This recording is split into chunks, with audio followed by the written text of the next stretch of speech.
মালা পরানো হয়। গত কয়েকদিন আগে পত্রিকা দেখছি স্বামী স্ত্রীকে একটা হত্যা করা হয়েছে মুক্তিযোদ্ধা। বিভিন্ন জায়গাতে মুক্তিযোদ্ধারা অবমানিত হচ্ছে। আমরা রাজনৈতিক প্রেক্ষাপটে আমরা আজকে নীরব। আমি মুক্তিযোদ্ধা সন্তানদেরকে আজকে আহ্বান করবো, আমরা অনেকেই মুক্তিযোদ্ধা রয়েছি, আগামী 26-এ স্বাধীনতা দিবসে আমরা মুক্তিযোদ্ধা করব। আজকে আমরা অনেকেই মুক্তিযোদ্ধা আমাদের মাঝে নেই। আজকে আমাদের কমান্ডার, জেলা কমান্ডার দীর্ঘদিনে ছিলেন শহীদুল ইসলাম কমান্ডার, আমাদের গাঁওঘরের কৃতি সন্তান, উনি মেলান্দা মাদার এমপি ছিলেন। আজকে আমাদের ময়ন হাজার ছিলেন উপজেলা চেয়ারম্যান মুক্তিযোদ্ধা। আজকে আমাদের এখানে মুক্তিযোদ্ধার কমান্ডার ছিল আনোয়ার হোসেন সাহেব, আমাদের মুক্তিযোদ্ধা ছিল এস এম আব্দুল মান্নান, আমাদের সবাই ছিল আমাদের আব্দুল বাড়ি চেয়ারম্যান সাহেব মুক্তিযোদ্ধা। তারা মুক্তিযোদ্ধা সকল নেতৃত্ব দিয়েছে উপজেলা থেকে শুরু করে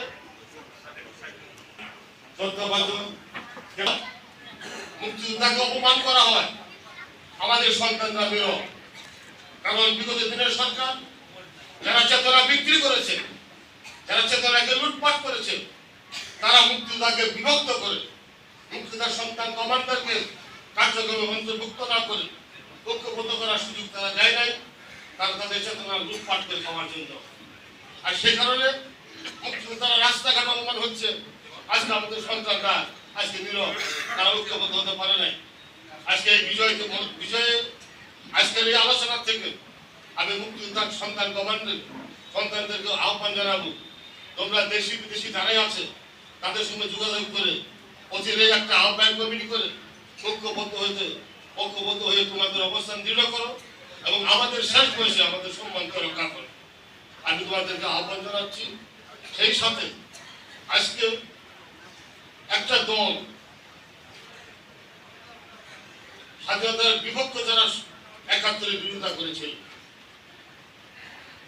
যারা আমাদের বাড়িঘর জ্বালিয়ে দিয়েছিল, যারা আমাদেরকে হত্যা করেছিল, যারা আমাদের মা বোনের ইজ্জত লঙ্ঘন করার সুযোগ করে দিয়েছিল, সেই পৃষ্ঠপোষক সেই দল আজকে বিভিন্ন জায়গায় রাষ্ট্রীয় ক্ষমতা যেতে চায়।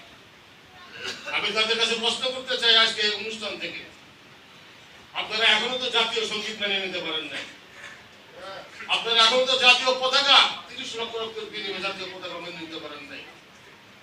আজকে আপনারা এখনো বর্ণের ভাষা আন্দোলন নিতে পারেন নাই। আপনারা তো পাকিস্তানের উর্দু ভাষা সমর্থন করেছিলেন।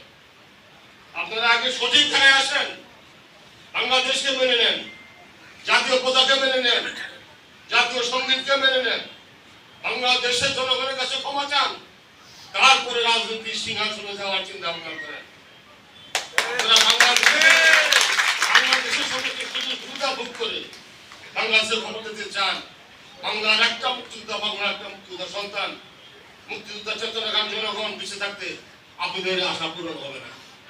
আমরা ঐক্যবদ্ধ চাই। আজকে শহীদ জিয়াউর রহমান, শেখ মুজিবুর রহমান, তাদের ভিতরে দ্বন্দ্ব আপনারা মিলে দিয়েছিলেন। দ্বন্দ্ব করে আজকে মুক্তিযোদ্ধাকে দুই ভাই বিভক্ত করে আজকে স্বাধীনতাকে আজকে ধ্বংসের পথে আপনারা নিয়ে এসেছেন। আজকে জাতীয় ঐক্যবদ্ধ হওয়ার সুযোগ এসেছে। আমাদের একটা কথা পছন্দ হয়েছে তারেক রহমানের, উনি বক্তৃতা বলেছেন সবার আগে দেশ। আমরা সেই ভাষায় কথা বলতে চাই, সবার আগে দেশ, সবার আগে বাংলাদেশ। আমরা বহু ভক্তকে যুদ্ধ দায়িত্ব ভালো দায়িত্ব নিয়েছেন। আমাদের আর দায়িত্ব বিভিন্ন জায়গাতে সম্পৃক্ততা নাই, পরিস্থিতি নাই। এই টাইমের অল্প সময়ের মধ্যেও উনি যে অল্প সময়ের মধ্যে আমাদের আন্তরিকতার সহিত আমাদের মুক্তিযোদ্ধাদের সম্মান করে, আমাদের শ্রদ্ধা করে আমাদের অনুষ্ঠানের আয়োজন করেছেন। সে কারণে আমরা মুক্তিযোদ্ধার পক্ষ থেকে ওনাকে ধন্যবাদ, কৃতজ্ঞতা জানাই এবং আশীর্বাদ করি। উনি উত্তর বাংলাদেশের সর্বোচ্চ জায়গাতে উনি আসীন হন এবং বাঙালি জাতি, বাংলাদেশ প্রেমী সেবা করেন।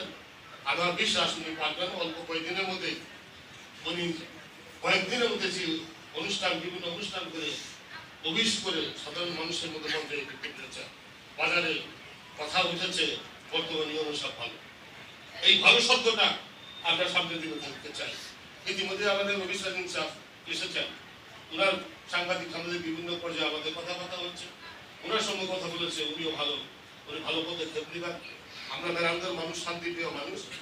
আমাদের এই মেরান্দর শান্তির দেশে আজকে নেতা মুসলিম বাবুলের অবদান রয়েছে। আমরা মেরান্দর মানুষ ঐক্যবদ্ধ থাকতে চাই। আগামী দিনের সারা বাংলাদেশে কি হবে তা জানি না। মেরান্দর মানুষ যাতে আমরা বাবুলের নেতৃত্বে শান্তির ভালো থাকতে পারি ও প্রশাসনের সহযোগিতা আমরা সকলের করবো। আপনারা আমাদের সহযোগিতা করবেন, অন্যায়কে প্রশ্রয় দিবেন না, ন্যায়কে প্রশ্রয় দিয়ে সঠিকভাবে আপনারা মেরান্দর পরিচালনা করবেন। আমরা মুক্তিযোদ্ধা সহ মেরান্দর মুক্তিযোদ্ধা জনতা আমরা আপনাদের পাশে থাকবো। আপনারা ভালো থাকুন, সুস্থ থাকুন। সবাইকে ধন্যবাদ। আসসালামু আলাইকুম ওয়া রাহমাতুল্লাহি ওয়া বারাকাতুহু।